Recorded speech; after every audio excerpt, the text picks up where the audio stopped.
Yo, what's up, Knicks Nation? It's your boy Brian, the random Knicks guy, and the Knicks just won 109 to 90 against the Detroit Pistons. Some quick thoughts and reactions to the game. So first of all, we over 500, baby.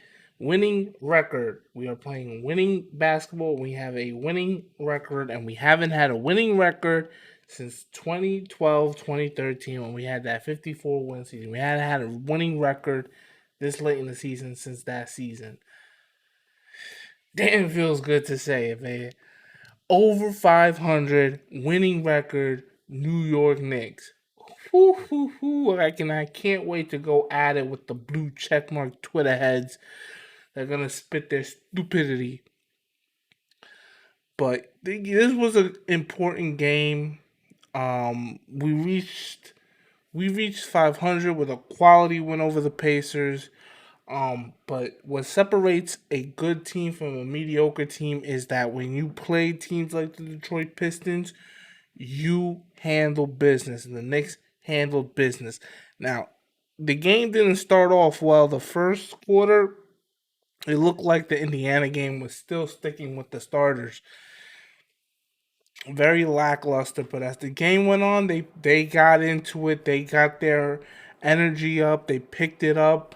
Um, the most important thing is that they kept fighting on the defensive end, especially Nerlens Noel. Man, he had so many blocks. Nerlens Noel finished with 3 blocks. He had that nice block on Sadiq Bey. He was trying to go for the dunk, and Noel was like, "Nah, son, you ain't getting this dunk."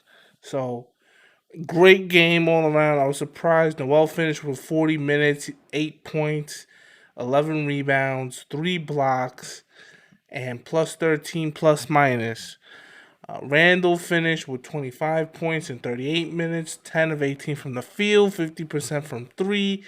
He had 8 rebounds, 6 assists. Typical night for Julius Randle. And Mike Breen even said it on the telecast, like, we're just expecting it from him now, night in and night out. He's taking that step. This is why he's an all-star.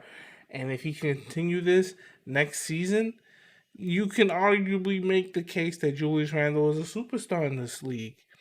But the big guy on the night to me was RJ Barrett. When this team was struggling on offense, RJ Barrett stepped up again. 21 points, 5 rebounds, 3 assists, plus 18 plus minus.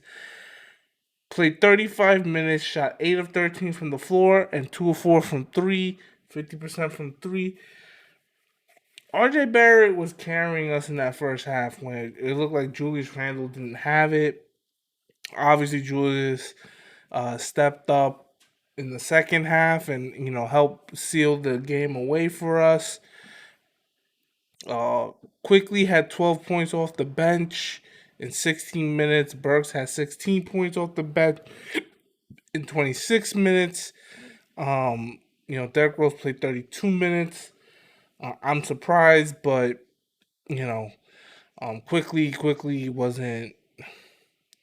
He was doing well, but he just wasn't doing as much. So I can't say that quickly justified playing Rose less than that. Nila Quinta, he didn't put up any points. So Frank, if I know the Frank haters are gonna come out for that.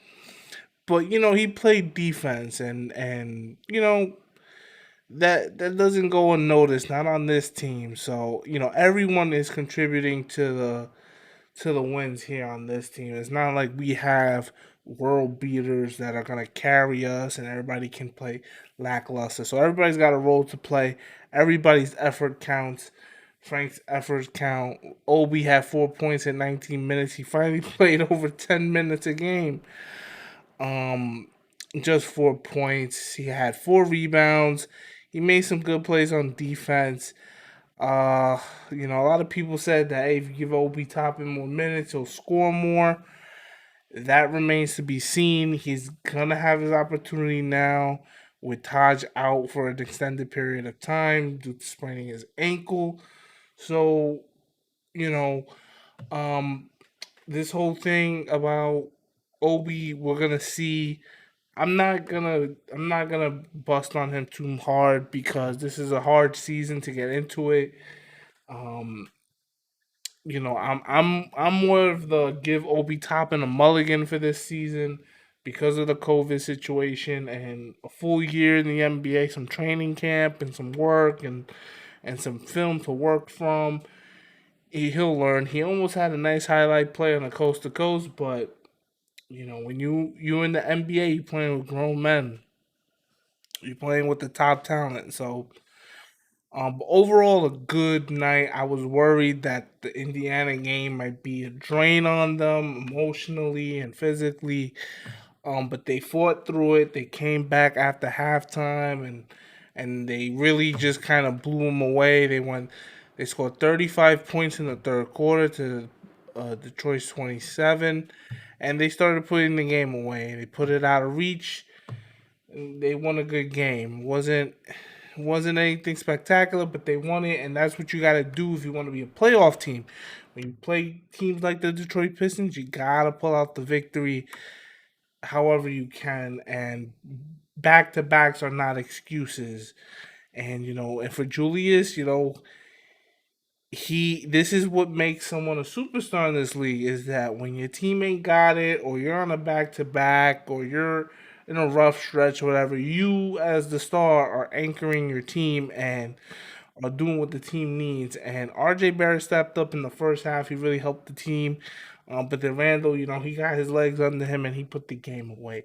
So that is great. I mean, the only one who really killed us really was Jeremy Grant on the Pistons.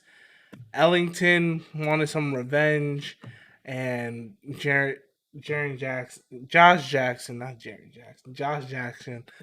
Um, with 12 points. So great defense all around. Like I said, Noel's defense was spectacular this game. He has so many highlight blocks. Um, you know, and now we move on to San Antonio. San Antonio on Wednesday, the team gets Monday, Tuesday, get some rest, relax a little bit. And then I believe we are at San Antonio. So, you know, San Antonio's a good team. I expect San Antonio to be a good. It's a winnable game. I don't think San Antonio is a loss by any means. Um, but it. So yes, we have Knicks and Spurs Tuesday. It says Tuesday. I thought it was Wednesday. Okay, it's Tuesday. I thought it was Wednesday. My bad. Tuesday. So they off tomorrow. Get a good night's sleep. Go out to San Antonio. Hopefully the thing with the snow and everything is is fixed up, and then yeah, I think San Antonio it's a winnable game. It's a winnable game. We could definitely keep this winning streak going, although it'll be tough. And if the game I would expect for them to lose in the stretch before the break would be the San Antonio game. So we play San Antonio, then we have Detroit at home Thursday, so you get a day off.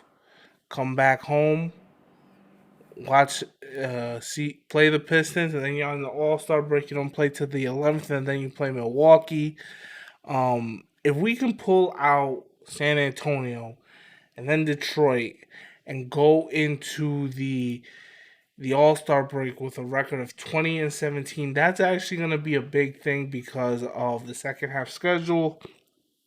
No game is taken for granted. No win is taken for granted.